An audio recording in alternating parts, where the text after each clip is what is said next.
Well, good morning, healing warriors. Oh my goodness, we've had so much crazy weather here in San Diego, and I think it knocked out our satellite for a little bit. And so we had some technical difficulties making sure this live could get to you, but hopefully it's going to work today. And gosh, I've re recorded the same thing several times. So I'm it will absolutely come to you. Sorry, somebody was trying to call right in the middle of that live. Okay. All right. So let's see. Um leaving off, what we're doing is we're reading this awesome book for our spiritual empowerment, and it's written by Dwight Edwards. And yeah, you can pick that book up. It's super cheap, few bucks on Amazon. And, it's really, I've read a lot of great Christian books in my life. Um, wow, this one, it's a game changer. It's truly a life maxing book, right? Something that can totally change where you're at right now. Really help to transform your spiritual and emotional health. And so that's why we're reading this for you as part of our health program here, because it's just, wow. If we don't get what's right between our ears and in our hearts, it's going to be very, very difficult for people to find their physical healing, right? And so, right now, again, I've tried this like several times. I'm going to reread page 17 and 18 to you, and hopefully that will give you just, some wonderful things to move forward with your day today. All right. Um, I am at the heading halfway down on page 17, Out of Hiding. Charles Spurgeon tells the story of a minister in the north of England who felt led to give a sizable sum to a very poor woman in his congregation. He took the money and went to her house. He knocked several times at her door, but there was no answer. Later, he met her at church and told her that he had come by. When? She asked. After he told her the time of his visit, she confessed that she actually had been home. She thought he was a bill collector, and having no means to pay, she hid in her room. It was the pastor's joy to let the woman know that his visit was to give her money, not take it away. Many Christians respond to God in just the same fashion. They see him mainly as a moral bill collector.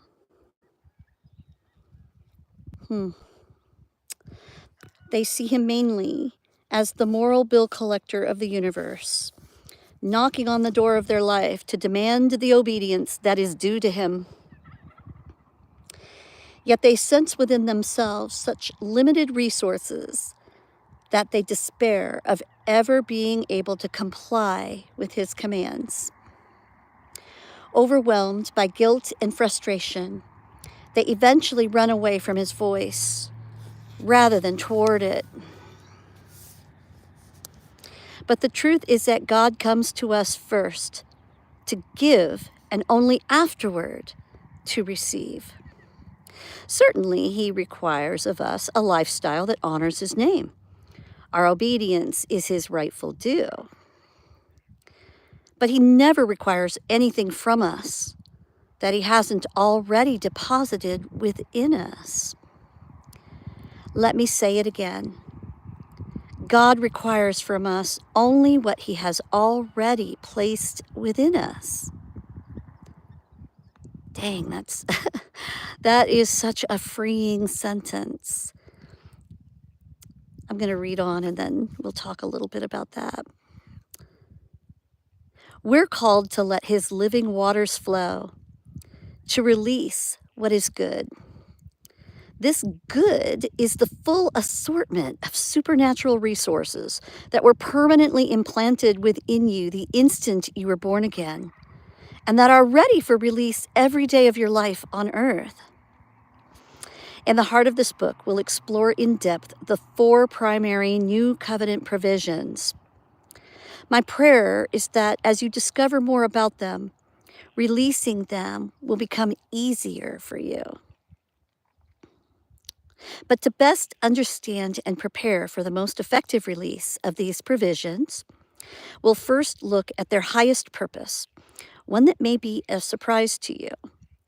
Then we'll take a short but essential journey into a darkness that's absolutely necessary for gratefully and passionately appreciating the bright lights of the new covenant. Meanwhile, let me first invite you to pause and carefully consider your own life. Are you sensing a genuine hunger for greater freedom and the release of greater spiritual power?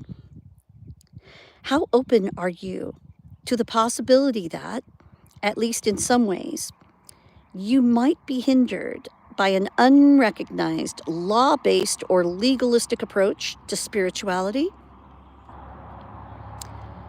Finally, let me encourage you throughout this book to biblically test and explore these principles for yourself.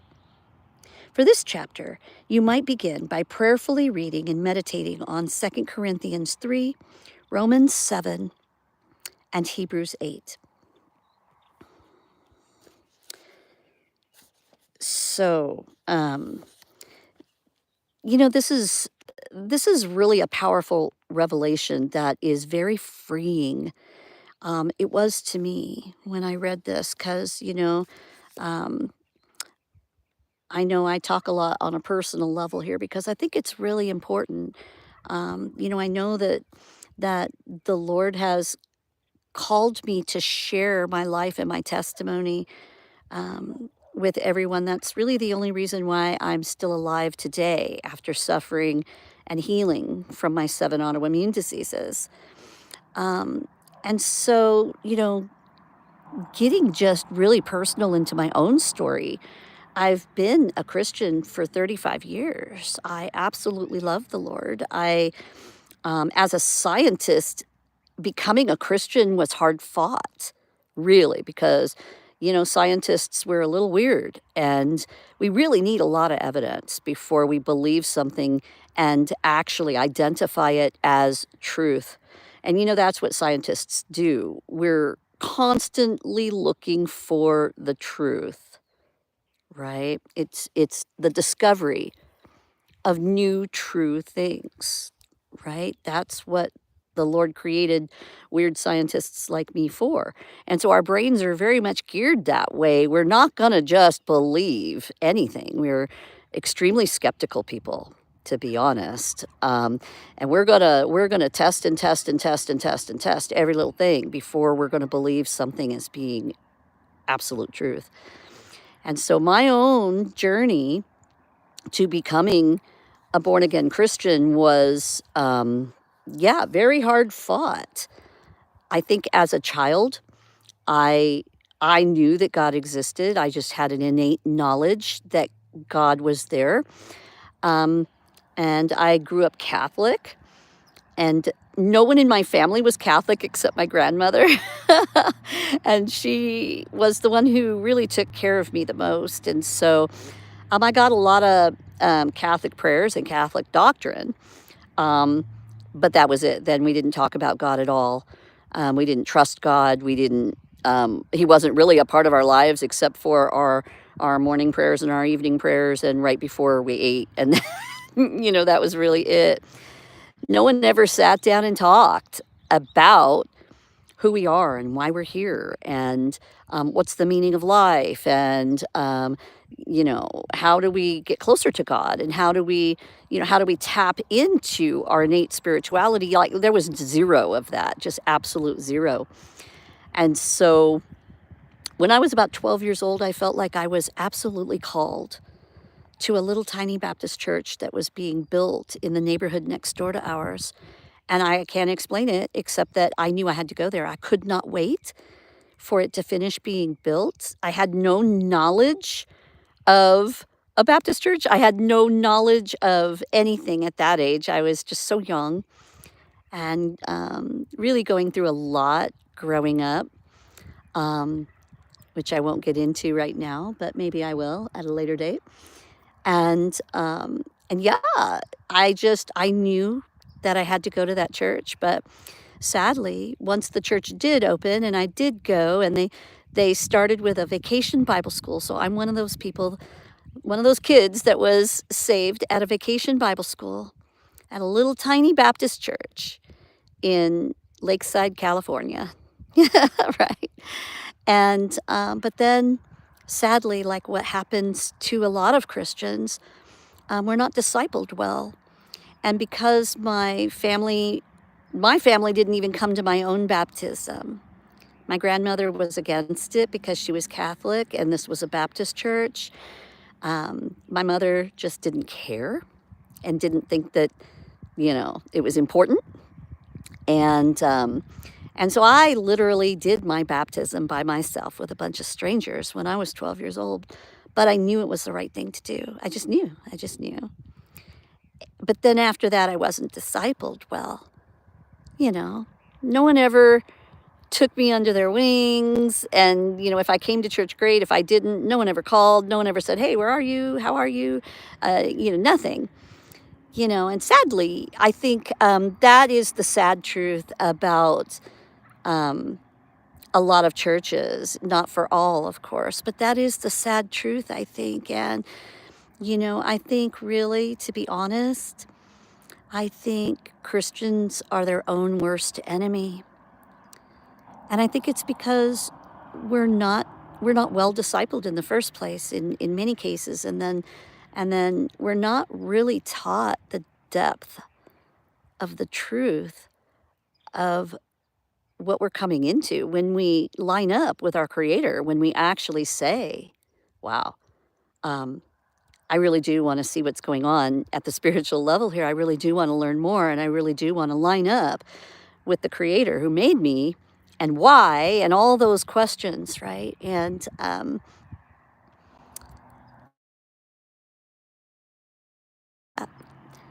that was my personal experience in coming into Christianity. And I will continue my personal Christian testimony on another day.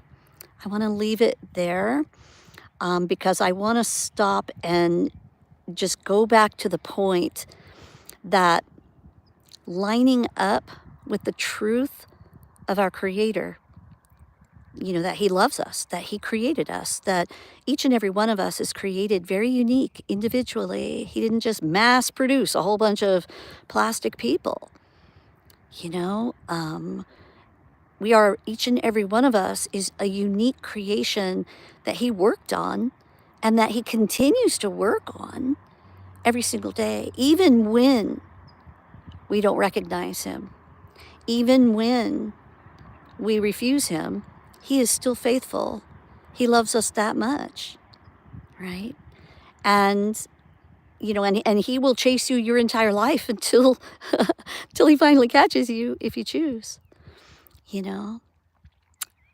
So I'll finish my testimony on another day and how He finally caught me again. Because the truth is, as a teenager, I really fell off the wagon for a while, and then came back to the Lord in my 20s. And so, and now, even after bringing you to the present, even after 35 years now of being, feeling like I'm solidly grounded in my faith. I love the Lord. As a scientist, I love studying the Bible. I love getting deep into apologetics and evidence of the history of the Bible and all of these things, right? I really study my Bible. I love it. But still, I found that there was a deeper onion layer that needed to be peeled, right? And running this ministry and learning how to be a good business person on top of being a scientist and taking care of people's health is a really big deal. And there's a lot of stuff that goes on when you deal with the public. There's a lot of great people in the world, And thankfully, many of them are our clients here.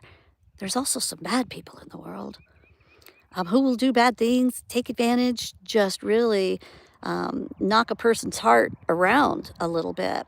And I had to walk through that this year and come out on the other side of just standing so solid with my Father and His truth. And that's why it's so important for me to give these same lessons and testimonies to you, because we all need this. I think we're all missing, to a level, we're all missing the power of who we are, who we were created to be, the power of God working in us every single day to keep us strong, even in the midst of our health issues.